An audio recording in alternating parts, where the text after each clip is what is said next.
भीष्म पितामह ने युधिष्ठिर को दिया था अद्भुत ज्ञान। महाभारत अनंत ज्ञान का भंडार है। उसी में धर्म, नीति, राजनीति, ज्ञान, विज्ञान, योग, इतिहास, मानव शास्त्र, रहस्य, दर्शन, व्यवस्था आदि की संपूर्ण बातों का समावेश है। यह धार्मिक ग्रंथ होने के साथ साथ इतिहास और समाज का ग्रंथ भी है। दुनिया के सभी धर्म, दर्शन, विज्ञान, ज्योतिष, वास्तु के सिद्धांत सभी महाभारत से ही प्रेरित हैं। भीष्म और युधिष्ठिर संवाद हमें भीष्म स्वर्गारोहण पर्व में मिलता है, जिसे भीष्म नीति के नाम से जाना जाता है। भीष्म पितामह सरसैया पर 58 दिन तक रहे।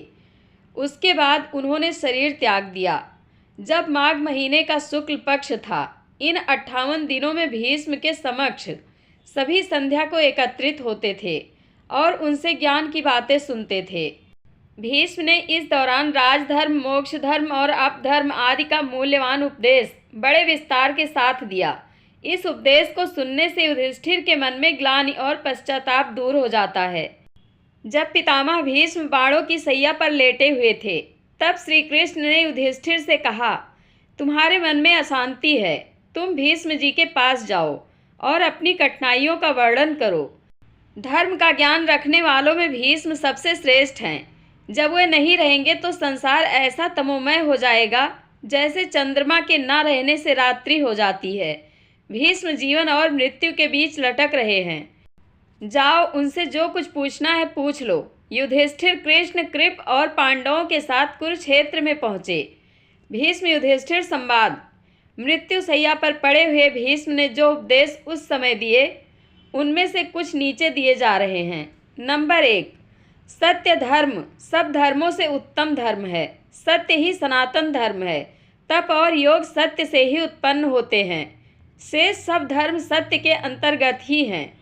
नंबर 2, सत्य बोलना, सब प्राणियों को एक जैसा समझना, इंद्रियों को बस में रखना, ईर्ष्या द्वेष से बचे रहना, क्षमाशील, लज्जा, दूसरों को कष्ट न देना, दुष्कर्मों से पृथक रहना, ईश्वर भक्ति, मन की पवित्रता, साहस, विद्या, ये 13 सत्य धर्म के लक्षण हैं।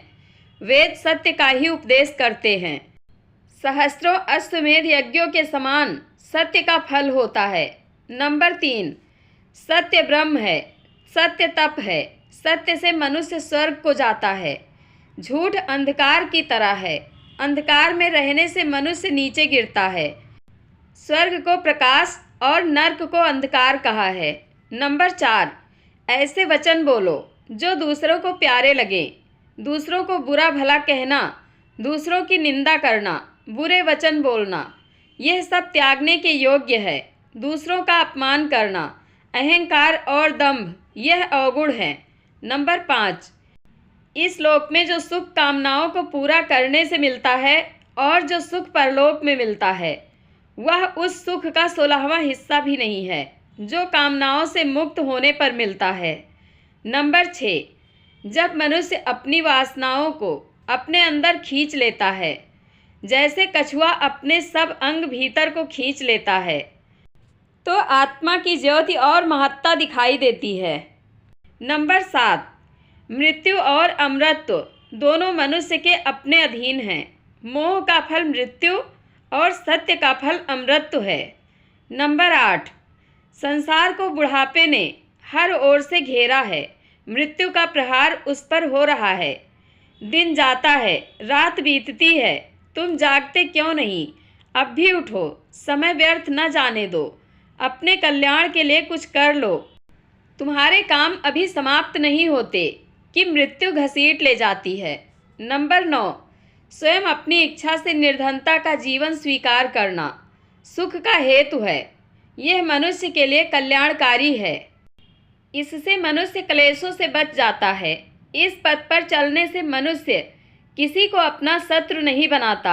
यह मार्ग कठिन है, परंतु भले पुरुषों के लिए सुगम है। जिस मनुष्य का जीवन पवित्र है और इसके अतिरिक्त उसकी कोई संपत्ति नहीं, उसके समान मुझे दूसरा दिखाई नहीं देता। मैंने तुला के एक पल्ले में ऐसी निर्धनता को रखा और दूसरे पल्ले में राज्य को। अकिंचिंता का पल्ला भारी निकला। धनवान पुरुष तो सदा भयभीत रहता है, जैसे मृत्यु ने उसे अपने जबड़े में पकड़ रखा हो। नंबर 10, त्याग के बिना कुछ प्राप्त नहीं होता। त्याग के बिना परम आदर्श की सिद्धि नहीं होती। त्याग के बिना मनुष्य भय से मुक्त नहीं हो सकता। त्याग की सहायता से मनुष्य को हर प्रकार का सुख प्राप्त हो जाता है। नंबर 11, वह पुरुष सुखी है जो मन को साम्यावस्था में रखता है, जो व्यर्थ चिंता नहीं करता, जो सत्य बोलता है, जो सांसारिक पदार्थों के मोह में फंसता नहीं, जिसे किसी काम के करने की विशेष चेष्टा नहीं होती। नंबर 12, जो मनुष्य व्यर्थ अपने आप को संतप्त करता है, वह अपने रूप रंग, अपनी संपत्ति, अपने जीवन और अपने धर्म को भी नष्ट कर देता है। जो पुरुष शोक से बचा रहता है, उसे सुख और आरोग्यता दोनों प्राप्त हो जाते हैं। नंबर 13, सुख दो प्रकार के मनुष्यों को मिलता है। उनको जो सबसे अधिक मूर्ख हैं, दूसरे उनको जिन्होंने बुद्धि के प्रकाश में तत्व को देख लिया है। जो लोग बीच में लटक रहे हैं वह दुखी रहते हैं। नंबर 14, श्रेष्ठ और सज्जन पुरुष का चिन्ह यह है कि वह दूसरों को धनवान देखकर जलता नहीं। वह विद्वानों का सत्कार करता है और धर्म के संबंध में प्रत्येक स्थान से उपदेश सुनता है। नंबर 15, जो पुरुष अपने भविष्य पर अधिकार रखता है, अर्थात अपना पथ आप निश्चित करता है, दूसरों की कठपुतली नहीं बनता, जो समयानुकूल तुरंत विचार कर सकता है और उस पर आचरण करता है, वह पुरुष सुख को प्राप्त करता है। आलस्य मनुष्य का नाश कर देता है। नंबर 16, भोजन अकेले ना खाएं। धन कमाने का विचार करें तो किसी को साथ मिला लें। यात्रा भी अकेला ना करें। जहाँ सब सोए हुए हों वहाँ अकेला जागरण ना करें। नंबर 17, जो पुरुष अपने आप को वश में करना चाहता है, उसे लोभ और मोह से मुक्त होना चाहिए। नंबर 18, दम के समान कोई धर्म नहीं सुना गया है। दम क्या है? क्षमा, धृति, वैर, त्याग, समता, सत्य, सरलता, इंद्रिय संयम, कर्म करने में उद्यत रहना, कोमल स्वभाव, लज्जा, बलवान चरित्र, प्रसन्न चित्त रहना, संतोष, मीठे वचन बोलना, किसी को दुख ना देना, ईर्ष्या ना करना, यह सब दम में सम्मिलित हैं। नंबर 19, कामनाओं को त्याग देना उन्हें पूरा करने में श्रेष्ठ है। आज तक किस मनुष्य ने अपनी सब कामनाओं को पूरा किया है? इन कामनाओं से बाहर जाओ, पदार्थ के मोह को छोड़ दो, शांत चित्त हो जाओ। नंबर 20, जब भीष्म पितामह मृत्यु शैया पर थे, तब युधिष्ठिर ने उनकी लंबी आयु व स्वस्थ जीवन के रहस्य जानने के लिए उपदेश देने की प्रार्थना की। तब भीष्म पितामह ने निम्न 12 बिंदु बताए जो आज भी प्रासंगिक हैं। 12 बिंदु। नंबर 1, मन को वश में रखना। नंबर 2, घमंड नहीं करना। नंबर 3, विषयों की ओर बढ़ती हुई इच्छाओं को रोकना। नंबर 4, कटु वचन सुनकर भी उत्तर नहीं देना। नंबर 5, मार खाने पर भी शांत व सम रहना। नंबर 6, अतिथि व लाचार को आश्रय देना।